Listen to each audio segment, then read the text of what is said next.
Hello दोस्तों, welcome back to my channel Uttarakhand school study. My name is Prema and आशा करती हूँ आप सब लोग बहुत अच्छे, एक्टिव और बहुत हेल्दी होंगे और अपने सभी जितने भी एग्ज़ाम्स आने वाले हैं उनकी तैयारी बहुत अच्छे से, मेहनत से और लगन से कर रहे होंगे।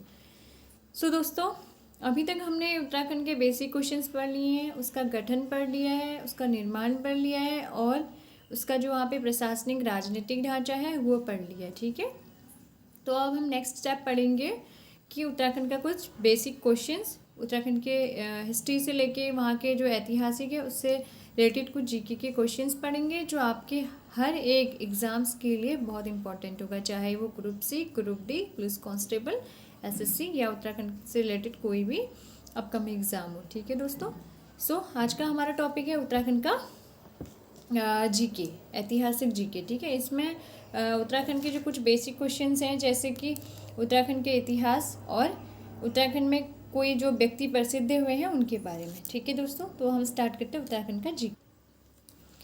पहला क्वेश्चन है, कुमाऊं का प्रथम कमिश्नर कौन था?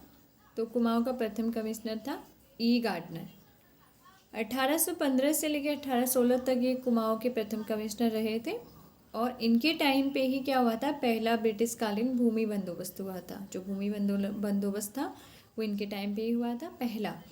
अल्मोड़ा से श्रीनगर तक की जो डाक व्यवस्था थी वो इनके टाइम पे ही लागू की गई थी। ठीक है दोस्तों, जो कुछ इंपॉर्टेंट पॉइंट मैं इनके साथ जोड़ के आपको पढ़ाती हूँ वो भी बहुत इंपॉर्टेंट होते हैं, कभी एग्जाम में पूछे जाते हैं। नेक्स्ट क्वेश्चन है, उत्तरांचल राज्य की स्थापना कब हुई? तो ये मैं आपको कई बार पढ़ा भी चुकी हूँ और आप लोगों को भी नॉलेज में होगा। तो 9 नवंबर 2000 को एक सेपरेट स्टेट बन गया था हमारा उत्तराखंड राज्य। ठीक है दोस्तों, नेक्स्ट क्वेश्चन है, कुमाऊं परिषद की स्थापना कब हुई थी? कुमाऊं परिषद सबको पता है एक बहुत इंपॉर्टेंट ऑर्गेनाइजेशन है स्टेट का। तो इसकी स्थापना हुई थी 1916 में, 23 सितंबर 1916 में, जो कि कहाँ है इसका मुख्यालय? नैनीताल में है।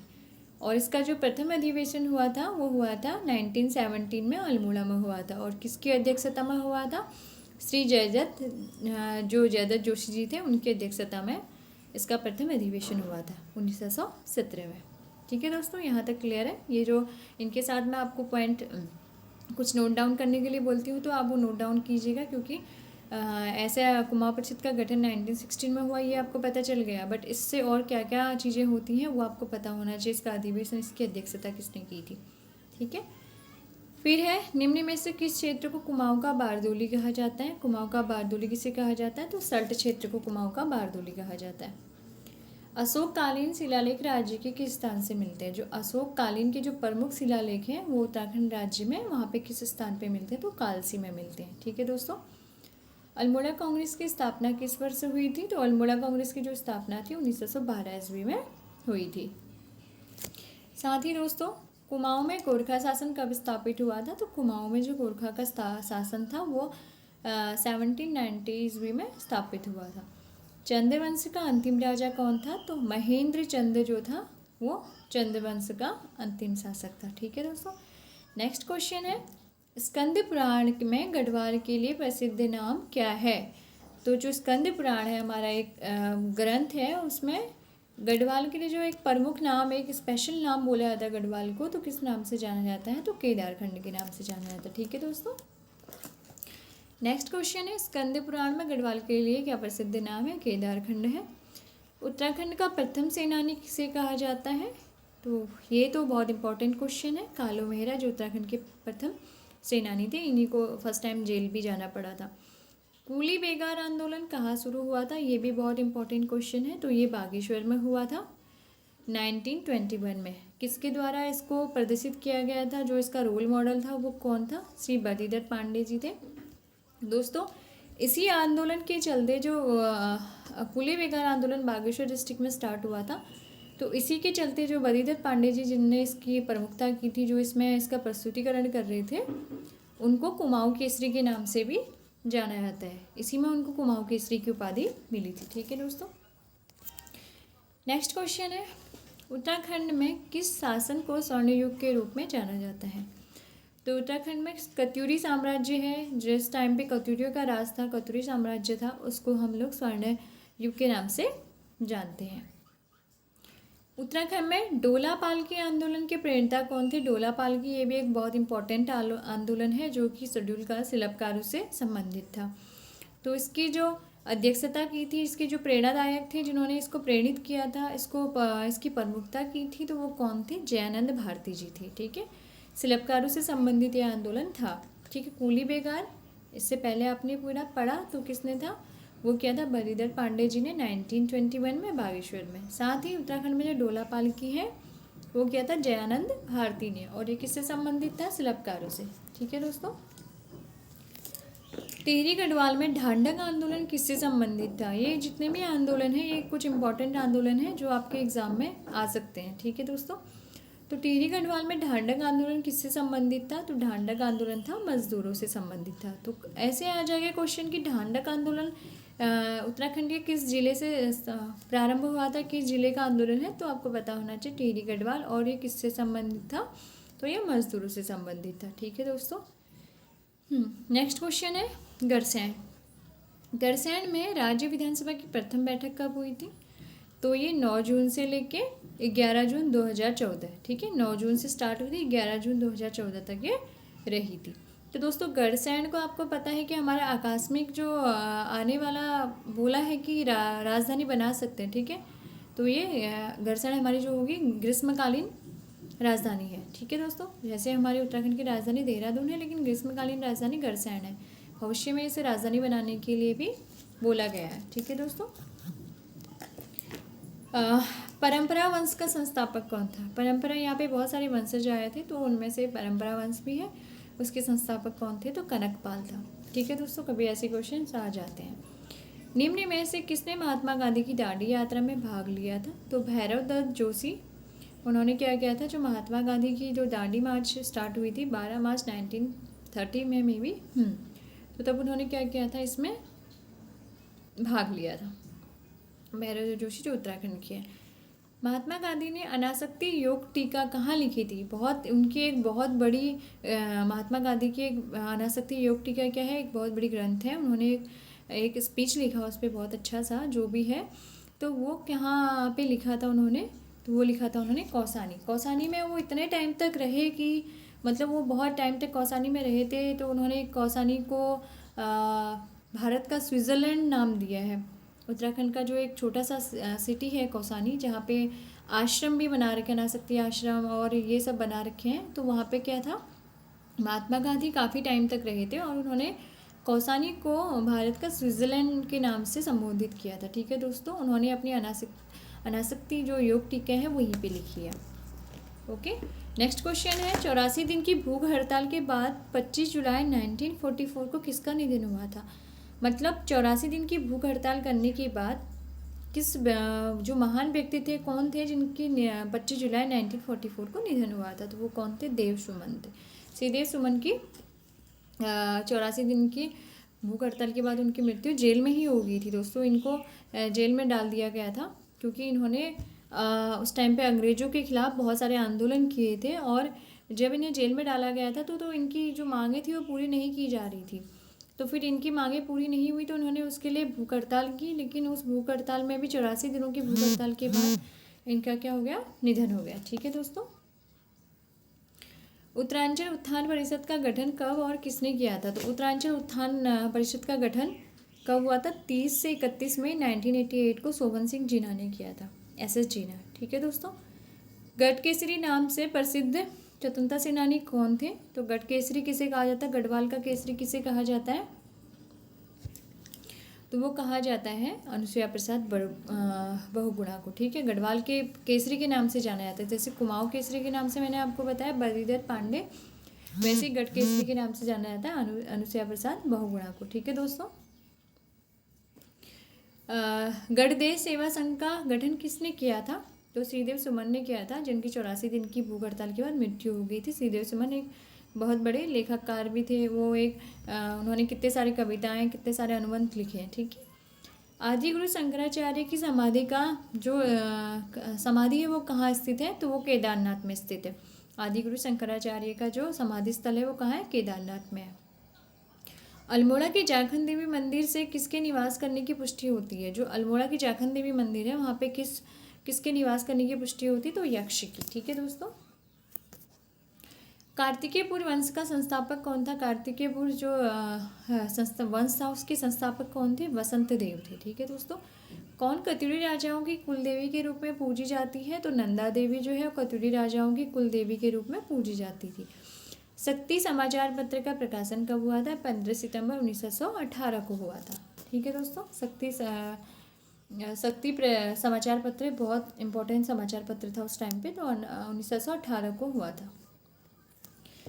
कालसी का शिलालेख संबंधित है। कालसी का जो शिलालेख संबंधित है सम्राट अशोक, आपको अभी पता ही है कालसी में मिले थे, और सम्राट अशोक के जो शिलालेख थे वो कालसी में मिले थे। तो ये किससे संबंधित है? सम्राट अशोक से संबंधित है। रामायण कालीन वाणासुर की राजधानी थी जोशीमठ। ये इंपॉर्टेंट क्वेश्चन है, आता है एग्जाम में। वाणासुर की राजधानी कहाँ थी? जोशीमठ में थी। कालू मेहरा का संबंध किससे? क्रांतिवीर संगठन से। ये उत्तराखंड के प्रथम क्रांतिवीर या फिर स्वतंत्रता संग्राम के प्रथम सेनानी कहलाते हैं। ठीक है दोस्तों। नेक्स्ट क्वेश्चन है, स्कंद पुराण में गढ़वाल क्षेत्र का वर्णन किस खंड के अंतर्गत आता है? तो केदार खंड। ठीक है, केदार खंड में। प्राचीन शैल चित्रों वाली लघु गुफा कहाँ स्थित है? तो अल्मोड़ा जिला में लाखू गुफा कहाँ स्थित है? तो लाखू गुफा का अल्मोड़ा में स्थित है। गढ़वाल मंडल की स्थापना कब की गई थी? 1969 ईस्वी में गढ़वाल मंडल की स्थापना हुई थी, जो 2 मंडल सेपरेट हुए थे यहाँ पे। पेशावर कांड का नायक किसे कहा जाता है? तो वीर चंद्र सिंह गढ़वाली को कहा जाता है। और क्यों कहा जाता है? पेशावर कांड में क्या हुआ था? वीर चंद्र सिंह गढ़वाली उस टाइम के सिपाही थे। 23 अप्रैल 1930 को घटित हुआ था पेशावर कांड। देश में चल रहा था पूर्ण स्वराज को लेकर अंग्रेजों का आदेश न मानने पर इनको कारावास में डाल दिया गया था। इनको उस टाइम पे पठानों पे गोली चलाने के लिए बोल दिया था, तो ये पीछे हट गए थे। इन्होंने अंग्रेज अधिकारी की बात नहीं मानी थी। वहाँ पे महिलाएं, बुजुर्ग, बच्चे सब थे पेशावर में। तो उस टाइम क्या हुआ था, इन्होंने उनकी बात ना मान के अपने जितने भी जूनियर हैं उनको सबको ऑर्डर दिया, तो सबने इन्हीं की बात सुनी। तो इसमें अंग्रेजों को लगा कि उनका उल्लंघन हुआ है, उनकी बात ना मान के वीर चंद्र सिंह गढ़वाली ने एक बहुत बड़ा क्राइम कर दिया है, तो इनको जेल में डाल दिया गया था। ठीक है, इनको कारावास हुआ था पेशावर में। ठीक है दोस्तों। तो पेशावर कांड इसलिए मशहूर है। और ये इसका नायक कौन थे, मतलब इसको किसने अंजाम दिया था? वीर चंद्र सिंह गढ़वाली जी ने। ठीक है दोस्तों। चंद वंश का अंतिम राजा कौन था? महेंद्र चंद था। सल्ला बहन का मूल नाम क्या था? सल्ला बहन आपको पता ही है कौसानी में भी काफ़ी टाइम तक रही है। महात्मा गांधी के साथ भी उन्होंने काफ़ी आंदोलन और काफ़ी चीज़ों में वो रही है, और वो हुई ही गांधी जी से मोटिवेट थी। ठीक है। तो कैथरीन हेलीमन था उनका मूल नाम। इंग्लैंड से वो कब भारत आई थी? 1932 में आई थी। तो उन्होंने महात्मा गांधी के साथ मिलकर काफ़ी चीज़ें की, और हमारे स्वतंत्रता संग्राम में उन्होंने हेल्प भी की, और महात्मा गांधी से वो काफ़ी ज़्यादा प्रभावित थी। ठीक है दोस्तों। नेक्स्ट क्वेश्चन है, टिहरी रियासत के प्रथम राजा कौन थे? सुदर्शन शाह थे। टिहरी रियासत के अंतिम राजा कौन थे? मानवेंद्र शाह थे। ठीक है दोस्तों। टिहरी जो रियासत थी उस टाइम पे उसके प्रथम तो थे सुदर्शन शाह, और अंतिम थे मानवेंद्र शाह। ठीक है दोस्तों। टिहरी रियासत का भारतीय संघ में विलय कब हुआ? 1 अगस्त 1949 को। ठीक है, भारतीय संघ में उसका विलय हुआ 1 अगस्त 1949 को। उत्तराखंड के संबंध में प्रथम लिखित उल्लेख किससे मिलता है? तो ऋग्वेद में मिलता है कि उत्तराखंड राज्य है, या उससे लिखित जो भी हमें उल्लेख मिलते हैं, जो भी प्रमाण मिलते हैं, वो ऋग्वेद से मिलते हैं, जो हमारा प्रथम वेद है। कालिदास ने अभिज्ञान शकुंतलम की रचना पौड़ी में स्थित कर्णाश्रम में की थी, जो निम्न नदी के किनारे। जो कर्णाश्रम है वो कहाँ पे स्थित है? वो है मालिनी नदी पे। यहीं पे जो कालिदास ने उन्होंने अभिज्ञान शकुंतलम की रचना की थी। ठीक है, पौड़ी में। सकलाना विद्रोह कहाँ घटित हुआ था? तो ये भी टिहरी में ही घटित हुआ था। सकलाना विद्रोह टिहरी में घटित हुआ था। अल्मोड़ा के खगमारा जिले का निर्माण किस राजा ने करवाया था? खगमारा राजा भीमचंद ने करवाया था खगमारा जिले का निर्माण। ठीक है। कुमाऊं में अल्मोड़ा कांग्रेस की स्थापना कब हुई थी? 1912 में हुई थी अल्मोड़ा में। ठीक है, कुमाऊं में अल्मोड़ा कांग्रेस की स्थापना 1912 में हुई थी। अल्मोड़ा मुद्राएं किस साम्राज्य से संबंधित हैं? तो कुणित वंश से। जो अल्मोड़ा की जो मुद्राएं हैं वो कुणित वंश से संबंधित हैं। तपोवन में किसने तपस्या की थी? तो राम, लक्ष्मण और भरत जब इनके बारे में बात होती है, तो तपोवन के जो चमोली डिस्ट्रिक्ट है वहाँ पे किसने तपस्या की थी? तो लक्ष्मण ने की थी। ठीक है दोस्तों। किस गढ़वाली शासक के दरबार में नवरत्न रहते थे? Important question. फतेह शाह। उस टाइम पे कौन था? फतेह शाह थे। उनके जो दरबार था उसमें क्या रहते थे? नवरत्न रहते। जैसे बिरबल अकबर के उसमें पता है ना आपको, नवरत्न रहते थे वैसे ही। कतुरी राजवंश का संस्थापक कौन था? वसंत देव था। चंद राजाओं का राज्य चिन्ह क्या था? गाय। चंद जो राजाएं थे उनका जो राज्य चिन्ह था, जिस टाइम पे वो राज करते थे तो उनका जो राज्य चिन्ह था वो क्या था? गाय। कुमाऊं में चंद शासन का अंत कब और किसके द्वारा किया गया? तो 1790 ईस्वी में नेपाली गोरखाओं द्वारा कुमाऊं में चंद शासन का अंत किया गया। जब गोरखाओं ने यहाँ पे अपना शासन स्थापित किया तो उस टाइम पे चंद वंश था, तो उनको फिर हटा के अपना उन्होंने यहाँ पे शासन स्थापित किया। नृतकों का सुंदर चित्रण किस शैलचित्री में किया गया है? तो कसार देवी मंदिर अगर आप लोग गए हैं तो वहाँ पे देखना कि वहाँ पे कितने सुंदर, मैं एक बार गई थी तो मैंने देखा वहाँ पे कितना सुंदर चित्रण किया हुआ है शैलचित्रों का। ठीक है। नेक्स्ट क्वेश्चन है, किस स्थल से नीले रंग के शैलचित्र मिलते हैं? तो हुडली जो उत्तरकाशी में है, जाना कभी देखना। कुणित वंश का सबसे शक्तिशाली शासक कौन था? अघोम भूति था। ठीक है। अमोघ भूति जो है वो कुणित वंश का सबसे शक्तिशाली शासक था। बैजनाथ मंदिर किसने बनवाया? बैजनाथ जो उत्तराखंड के बागेश्वर डिस्ट्रिक्ट में एक मंदिर है, बहुत फेमस मंदिर है, तो किसने बनवाया था? ललित पुत्र भूदेव ने बनाया था। ठीक है दोस्तों। उत्तराखंड पृथक राज्य की मांग किसने की थी? 1938 में की थी। तो इंद्रमणि बडौनी जी और बद्रीदत्त पांडे ये सब थे, तो इन लोगों ने उत्तराखंड पृथक राज्य की मांग की थी 1938 में। ठीक है दोस्तों। नेक्स्ट क्वेश्चन है, कार्तिकेय पूर्व राजाओं की राजभाषा और लोक भाषा क्या थी? तो उनकी जो राजभाषा थी वो तो थी संस्कृत और जो लोक भाषा थी वो थी पाली। ठीक है। प्रथम उत्तराखंड हेतु गठित पहली राजनीतिक पार्टी कौन सी थी? उत्तराखंड क्रांति दल थी। उस टाइम पे जब सेपरेट हुआ ही था तो कौन सा जो राजनीतिक दल बना था, पार्टी बनी थी? उत्तराखंड क्रांति दल। प्रथम राज्य उत्तराखंड के गठन हेतु प्रथम संकल्पना करने वाले क्षेत्रीय नेता कौन थे? मतलब हमारा राज्य अलग हो एक, उसके लिए संकल्पना करने वाले जो पहले राजनेता थे वो कौन थे वहाँ के क्षेत्रीय? तो बद्रीदत्त पांडे थे। बद्रीदत्त पांडे को क्या बोला जाता है? कुमाऊं केसरी। प्रसिद्ध कमेटी जलप्रपात किस पहाड़ी स्थान पर है? तो मसूरी। मसूरी को दोस्तों पहाड़ों की रानी भी कहा जाता है। ठीक है। मसूरी को ही पहाड़ों की रानी भी कहा जाता है। गढ़वाल का प्राचीन नाम क्या है? खसदेश है। ठीक है। गढ़केसरी नाम से कौन प्रसिद्ध है? तो वो है हमारे अनुसुईया प्रसाद बहुगुणा जी। ठीक है। नेक्स्ट क्वेश्चन है, कुर्मांचल केसरी के नाम से कौन प्रसिद्ध हैं? तो कुर्मांचल केसरी के नाम से बद्रीदत्त पांडे जो हैं वो प्रसिद्ध हैं। बद्रीदत्त पांडे जिन्होंने कुली बेगार आंदोलन किया था, जिन्होंने पृथक राज्य की डिमांड की थी, तो ये सब चीज़ें, और पहला हमारा राज्य पृथक बने, ये सब चीज़ों के बारे में सोचने वाला इनका जो प्रेरक थे वो कौन थे? कुमाऊं केसरी बद्रीदत्त पांडे थे। ठीक है। नेक्स्ट क्वेश्चन है, उत्तराखंड का गांधी किसे कहा जाता है? तो आप ये पिक्चर्स देखिए ध्यान से। इंद्रमणि बडौनी जी को उत्तराखंड का गांधी कहा जाता है। जैसे महात्मा गांधी के जैसे ही इन्होंने भी कंट्रीब्यूशन दिया होगा, योगदान दिया होगा, तभी तो उन्हें गांधी जी की उपाधि दी गई है ना। तो इंद्रमणि बडौनी जी को उत्तराखंड का गांधी कहा जाता है। इन्होंने भी फ्रीडम फाइटर, मतलब इन्होंने भी बहुत ज़्यादा योगदान दिया, अपना बहुत ज़्यादा कंट्रीब्यूशन दिया है हमारे स्वतंत्रता संग्राम में, तो उसी के चलते इनको क्या बोला जाता है? कुमाऊं का गांधी बोला जाता है। तो आज मैंने आपको 63 क्वेश्चंस अराउंड पढ़ाए हैं, तो आप प्लीज़, कुछ क्वेश्चन रिपीट भी हुए हैं, तो आप प्लीज़ इन क्वेश्चंस को अच्छे से पढ़िए, ध्यान से पढ़िए। इनमें से जो भी आपको इम्पोर्टेंट लगे, वैसे ऑलमोस्ट मैंने इंपॉर्टेंट क्वेश्चंस ही लिए हैं, फिर भी आपको जो भी इम्पोर्टेंट लगे तो आप प्लीज़ इन क्वेश्चंस को पढ़िए और इनका रिवाइज़ कीजिए। आपके हर एक एग्ज़ाम के लिए बहुत इंपॉर्टेंट है। ठीक है दोस्तों। और आपके जो भी एग्ज़ाम आ रहे हैं उनके पॉइंट ऑफ व्यू से जो मैं आपको पढ़ा रही हूँ वो सब आप रिवाइज़ कीजिएगा। रिवीजन इज़ डिवीजन हमारे सर बोलते थे, तो प्लीज़ आप वो ज़रूर कीजिएगा। और आपका कोई कन्फ्यूज़न हो, कोई डाउट हो, मैंने आपको बोला है कि प्लीज़ मुझे कमेंट करके पक्का बताइएगा। आपको ये अच्छा लग रहा है या आपको समझ में आ रहा है, नहीं आ रहा है, प्लीज़ आप वो मुझे ज़रूर बताइएगा दोस्तों। ठीक है। और प्लीज़ एक लाइक ज़रूर कीजिएगा। आगे मैं आपको कल कौन सा टॉपिक पढ़ाऊँगी, तो अभी उत्तराखंड का भूगोल रह रहा है, उत्तराखंड का भूगोल आपको पढ़ाऊँगी। अभी उत्तराखंड के इतिहास के भी काफ़ी क्वेश्चन रह रहे हैं, तो कल हम उत्तराखंड का ज्योग्राफी पढ़ेंगे। ठीक है दोस्तों। तब तक के लिए आप इसको पढ़िए, रिवाइज़ कीजिए, आपके एग्ज़ाम के लिए बहुत इंपॉर्टेंट है। ठीक है दोस्तों, और बाकी कल मिलते हैं नेक्स्ट वीडियो में। आप अपनी ये सब तैयारी करके रखिए, और जो भी आपको मुझसे कुछ पूछना हो तो आप मुझे प्लीज़ कमेंट करके पूछ सकते हैं। थैंक यू दोस्तों, थैंक यू फॉर वॉचिंग। मिलते हैं नेक्स्ट वीडियो में, बाय बाय।